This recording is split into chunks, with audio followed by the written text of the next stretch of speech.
Collar हैं दिल्ली से सुशीला जी। स्वागत है आपका मैम। हाँ, मैं सुशीला शर्मा बोल रही हूँ मैडम। हाँ जी मैम, बोलिए। इस बड़ी बहन का आदाब हसीन साहब को तथा शेला बेटिया को भी सलाम। आदाब आदाब। आप दोनों को मेरा ढेर सारा स्नेह अफेक्शन, क्योंकि बड़ी होने के कारण आप लोगों से एक ममता सा भरा लगाव हो गया है। हालांकि इतने दिनों तक हकीम जी ने अपनी इस बड़ी बहन की कोई सुध नहीं ली, इससे भी मुझे बड़ी मायूसी हुई। लेकिन फिर छोटा भाई तो छोटा ही होता है, जिससे कभी भी हम उसके मोह कम नहीं हो सकता। हमारा मोह तो बढ़ता ही रहता है क्योंकि वो छोटे भाई हैं। और फिर दूसरी बड़ी बात यह है कि मेरे कोई भाई नहीं है, इसलिए मुझे उनमें भाई की छवि नजर आती है। बहुत शुक्रिया। शैलजा बिटिया की सेवा भावना तो मेरा मन ही जीत लिया। पहले मेरी 3 बेटियां थी, अब शैलजा को मिलाकर 4 बेटियां हो गई हैं। बहुत जितना बहुत शैलजा ने शुक्रिया। मेरे लिए तकलीफ उठाई है, उतनी तो मेरी सही बेटी भी नहीं उठा सकती। इसके लिए सिर्फ मैं दुआएं ही दे सकती हूँ बेटे आपको। सारी जिंदगी भर के आपको जो है खुशियां मिलती रहे जिंदगी में, और मैं हर रोज आपकी नई खुशी सुनती रहूं। शुक्रिया यही मैम। मेरी कामना है बेटे आपसे। अब अगर आप कहें तो मैं अपनी बीमारियों का पिटारा खोलूं। बिल्कुल जी जरूर जरूर। बहुत सारी बीमारियां हैं, आप भी हैरान हो जाएंगे कि इस बहन को इतनी सारी बीमारियां थी और मैंने क्यों नहीं उनकी सुध ली पहले। जी इरशाद। उससे पहले अगर आप कहो तो आपके नजर एक पेश शेयर करूँ, मेरा अपना लिखा हुआ है। वाह भाई वाह, वाकई फिर तो आप हमारी बहन हैं। अगर आपकी इजाजत हो तो जरूर इरशाद। हर जगह बस दर्द का ही राज है। हर जगह बस दर्द का ही राज है, पर अनोखा दर्द का वह अंदाज है। वाह पर वाह। अनोखा वह दर्द का अंदाज है। एक वो जो दर्द पाके रो रहा है, एक वो जो दर्द पाके रो रहा है, एक वो जिसे दर्द पे ही नाज है। वाह जिसे वाह दर्द पे ही नाज। वाह वाह वाह। बहुत। हालांकि मुझे उर्दू इतनी ज्यादा नहीं आती, लेकिन मेरी एक टीचर थी मेरे स्कूल में, तो उन्हीं से मैं थोड़ी बहुत सीखी थी मैंने, तो मैं ये खुद ही लिख लेती हूँ थोड़ा बहुत ना। अच्छा सुशीला मैम, आप जॉब भी करती हैं क्या? नहीं, अब तो मैं रिटायर हो गई मैडम। 7 साल पे रिटायर कर देते हैं ना गवर्नमेंट स्कूल में। करती क्या थी आप? मैं टीचर थी, वाइस प्रिंसिपल रिटायर हुई हूँ। अच्छा, मैं गवर्नमेंट स्कूल में लगी थी पहले, फिर प्रमोशन होते होते वाइस प्रिंसिपल पे पहुंची मैं। तो रिटायर हुए मुझे 15 साल हो गए मैडम।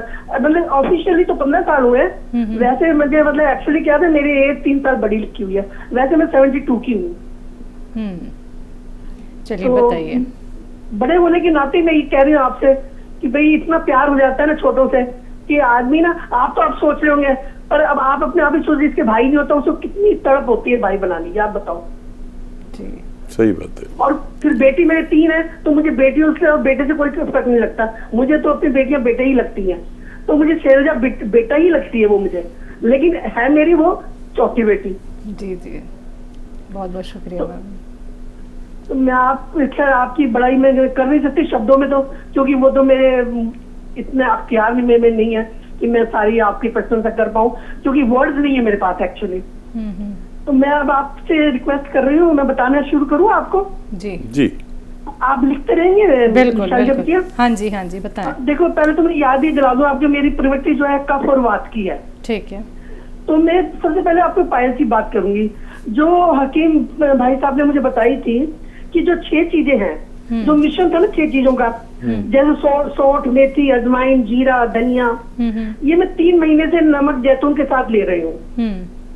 लेकिन मस्से जो है ना मेरे बाहर आए हुए हैं, वो नहीं अंदर गए। और मेरी ज्यादा दिन की पायल्स नहीं है, पायल तो मेरी 3 महीने की है। पहले पायल नहीं थी मुझे इतनी, हल्की सी, जब कभी कब्ज हो जाती थी तो थोड़ा सा दर्द सा होता था अंदर। पर ये जो मस्से बाहर निकले हैं, ये तो 3 महीने से निकले हैं, और तब से ही मैं दवाई ले रही हूँ। ठीक। आपने मतलब हकीम भाई साहब ने किसी और के लिए बताई थी ना भाईजान ने, वही मैं ले रही हूँ। तो अब ये नहीं पता वो ठीक है कि गलत है, ये मुझे पता नहीं है, पर मैंने ले रही हूँ, इसलिए मैं आपको बता दिया। ठीक है। और एक्चुअली क्या है शैलजा बिटिया, मैं गर्म प्रवृत्ति की चीजें लेती हूँ तो मुझे पायल बढ़ जाती है, और मैं ठंडी की लेती हूँ तो मुझे खांसी जुकाम कफ बढ़ जाता है। इस मिश्रण में ना आधी गर्म चीजें और आधी ठंडी हैं। तो मुझे ये नहीं समझ आ रहा है इसका सेवन कब तक करना चाहिए। मैं डर के मारे एक बार ले रही हूँ, जबकि मेरे ख्याल में तो भाई साहब ने मुझे बताया था कि आपको 2 बार ही लेनी है ये, पर मैं एक ही बार ले रही हूँ डर के मारे, कहीं ऐसा हो कि पायल बढ़ जाए इससे। हालांकि मुझे इससे पॉटी ठीक आ रही है, मतलब जो कब्ज थोड़ी बहुत रहती थी वो अब नहीं है मेरे को कब्ज। ठीक है। तो और मैं साथ में ये रिक्वेस्ट करूंगी भाईजान से कि ये ना जो भी मुझे बताए घरेलू उपचार ज्यादा बताए, क्योंकि मेरी बिटिया जो है, मैं बिटिया के साथ रहती हूँ, तो मेरे को ना बड़ा सहयोग मिल जाएगा बनाने में, और उससे मुझे रिलाई भी ज्यादा है। ऐसा नहीं कि उसमें नहीं है, लेकिन वो मुझे लगता है अपने हाथ से बनाया हुआ ज्यादा आदमी को संतुष्टि होती है कि नहीं मैंने अपने हाथ से बनाया। बाकी जैसे वो आप सलाह देंगे वैसे करूंगी, जैसे आप मुझे सजेस्ट करेंगे। ठीक है। और दूसरी बीमारी ये है मुझे कि मोटे मोटे फोड़े हो जाते हैं, ये मुझे 1.5-2 साल से होने शुरू हुए हैं।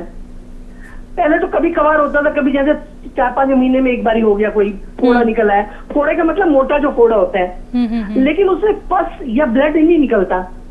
और ये कहाँ निकलते हैं, या ये हिप्स के पास निकलते हैं या ये यूरियल की जगह निकलते हैं, मतलब ऐसी जगह जब बैठने की जगह होते हैं निकलता है, तो फिर मेरे को बैठने में बड़ी दिक्कत होती है। बाकी वैसे मुझे ये दर्द भी नहीं होता, इसमें दुखता भी नहीं है, लेकिन जब ये टच करता है किसी चीज से तो मुझे बहुत ज्यादा पेन होता है। फिर मुझे शुगर तो नहीं आपको? तो है, क्योंकि मैंने आपको बताया भी था, उसमें भी शुगर मेरे को ना अभी हुई है 3-4 महीने से, पहले नहीं थी शुगर मेरे को, लेकिन इतनी ज्यादा नहीं है कि जो इस तरह के हालात हो जाए। क्योंकि मेरे को एक बारी मैंने शुगर को जब चेक किया था तो वो 170 पे पहुंच गई थी, मतलब फास्टिंग जो थी 110 थी, और जो मेरी रैंडम थी वो 170 थी। तब मुझे पता चला कि ये तो ज्यादा हो गई है। तो फिर मैंने ना, आपने गोंद बताया था ना, जामुन का गोंद, वो मैंने लिया, तो उससे ना मेरे को फर्क पड़ा है। वो ऐसे फर्क पड़ा मेरे को। अब जो शुगर है मेरी, जो मैंने लास्ट जो मैंने चेक करी थी, वो मेरी निकली थी सॉरी, फास्टिंग 110 और रैंडम जो थी वो मेरी 97 पे आ गई, लेकिन फास्टिंग मेरी उतनी रही 110। ठीक है। ठीक। तो अब मतलब ये चल रहा है। अब ये 4-5 दिन पहले के मैंने चेक किया था इसको घर पर ही। ठीक और दूसरा, मुझे नींद नहीं आती है भाईजान बिल्कुल भी। आधे घंटे अगर आ भी जाती है ना, मैं बिल्कुल दिन भर इस डर से मैं सोती नहीं बिल्कुल भी, कहीं ऐसा ना मुझे रात को नींद आना है। तो मैं आधे घंटे में उठ जाती हूँ, और उठ के ना फिर नींद तो वैसे नहीं आती है। हाँ, अगर मैं बैठ जाती हूँ तो मुझे 1-1.5 घंटा नींद अच्छी आ जाती है साउंड से भी, ठीक है। पर लेट के नहीं आती। और दिन में फिर मुझे झटके आ जाते हैं नींद से बैठे बैठे। ये मुझे मतलब 1-1.5-2 साल से हुए। पहले तो मुझे कोई बीमारी नहीं थी, ये सारी बीमारी मुझे 2 साल के अंदर अंदर लगी है। ठीक है। और तो ये कोल्ड कफ तो मैंने आपको बता ही दिया कि मुझे बहुत रहता है, इसलिए मुझे कभी कभी नाक भी ब्लॉकेज हो जाता है बार बार। और ये मुझे काफी दिन से है, मतलब 2-3 साल से है। पर खांसी मेरी ऐसी कि बलगम अटकता है तब आती खांसी, वैसे नहीं आती खांसी। मतलब बलगम निकाल लेती हूँ तो फिर साफ हो जाता है, फिर बलगम अटकता है, फिर मेरा ऐसा हो जाता है, मुझे जाना पड़ता है बार बार वॉशरूम। ठीक है।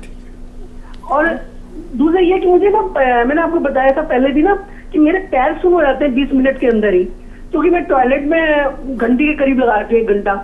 तो 20 मिनट में पैर सुन जाते हैं तो मुझे उठना पड़ता है जल्दी, चाहे मैं दोबारा जाऊँ टॉयलेट, क्योंकि पैर सुन होते हैं, हाथ वगैरह नहीं सुन होते, सिर्फ पैर सुन होते हैं। और जैसे मैं खड़ी होती हूँ वो 2 मिनट में क्या 1-2 सेकंड में ठीक हो जाते हैं। ठीक। और दूसरा, आप ये जो है हाई बीपी है मेरे को, ये मुझे 2 महीने से है। मेरे को ना हाई बीपी पहले भी 1-2 बार हुआ था, लेकिन क्या था, फ्लक्चुएट होता है बहुत ज्यादा, बार बार ना। मतलब अगर अभी 2 मिनट पहले देखेंगे तो एकदम 137/60 निकल आएगा, मतलब 137/67, और फिर उसे देखोगे तो 124/66 निकल आएगा। मतलब एक जैसा नहीं निकलता। अगर मैं 1 मिनट के बाद में देखूंगी तो कुछ और निकलता है। ठीक है। पर मैं देखती डिजिटल वाला है घर पर, जैसे मैं देखती हूँ। और कोई सवाल? बीबी मेरे को आई था उस दिन, मेरे को टेंशन वगैरह जब कुछ होती ना दिमाग के अंदर, तब मुझे बढ़ जाता है, वैसे नहीं बढ़ता। ठीक है। और ये हो सकता है नींद नहीं आ रही, इस वजह से भी हो सकता है, क्योंकि बीपी का असर तो होता ही नींद आने पर, बीपी बढ़ जाता है। तो नींद तो मुझे काफी दिनों से नहीं आ रही, 6-7 महीनों से नहीं आ रही नींद मुझे, तो इस वजह से भी हो सकता है कि ये बढ़ जाता है मुझे। वैसे मुझे कभी बीपी रहा नहीं है, जब कोई टेंशन होती है तभी होता है, वैसे नहीं होता मुझे। ठीक है। क्योंकि जब मेरा ऑपरेशन हुआ था 15 में, इन्होंने मेरा जो यूट्रस निकाल दिया था 15 में, 2015 के अंदर, तब मेरा उन्होंने सारा चेक किया था, तो उन्होंने देखा कि जब मेरे को मतलब ऑपरेशन की टेंशन थी ना, तब वो बढ़ गया था मेरा।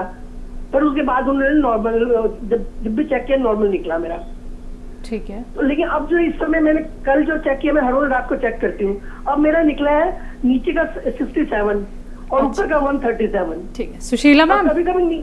हाँ जी, हाँ जी, थोड़ा सा रोकना चाहूँगी। बीपी का आपने जिक्र किया, थोड़ा और जल्दी जल्दी बताएंगी क्योंकि लाइव प्रोग्राम है और भी कॉलर्स हैं लाइन में। अच्छा, एक घबराहट बहुत रहती है। ठीक है। जब क्या और दूसरा ना मेरा यूरिन लीकेज हो जाता है, जैसे मैं जोर से हंसती हूँ या कोई खांसी मुझे आ जाती है तो मेरे वो जो है वो लीकेज जो है निकल जाता है, बस 2-4 बूंदें निकलती हैं। और वैसे कभी 20-22 दिन में मेरे को रात को बाथरूम निकल जाता है, पता नहीं चलता। ठीक है, अगला सवाल। लेकिन हर रोज नहीं निकलता। हाँ हाँ। और एक ये मेरी बॉडी पे ना पूरे उस पर ना छोटे छोटे स्मॉल से, जैसे पपीते के बीज होते हैं ना, उस तरह के गोल गोल व्हाइट से वो हो गए धब्बे से। ठीक है। तो मैंने ये होम्योपैथिक डॉक्टर को दिखाया था, तो उसने कहा कि ये ना आपका बैक्टीरियल इन्फेक्शन है, आपको ये ठीक हो जाएगी, आपके कोई ज्यादा दिन नहीं लगेंगे, ठीक है। ऐसा उसने बोला था। तो वही मैं चीज आपको बता रही कि उसने इन्फेक्शन बताया ये बैक्टीरियल। ठीक है, अगला सवाल। और शुगर मैं आपको बता ही चुकी हूँ। ठीक है।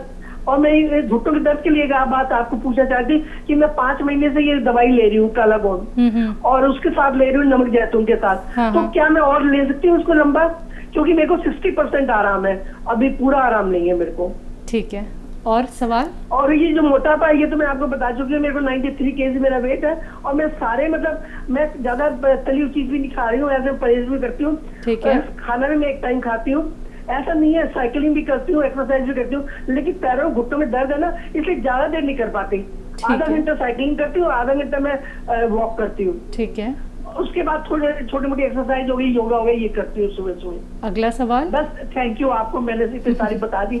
अब चलिए, अब आप पेन कॉपी लेके बैठ जाइए, और पिटारा वाकई में खोल दिया इन्होंने जी।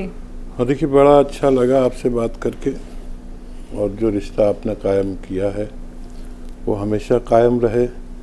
आपके लिए मेरे दिल में दुआ, और आपके पास मेरे लिए दुआ हो।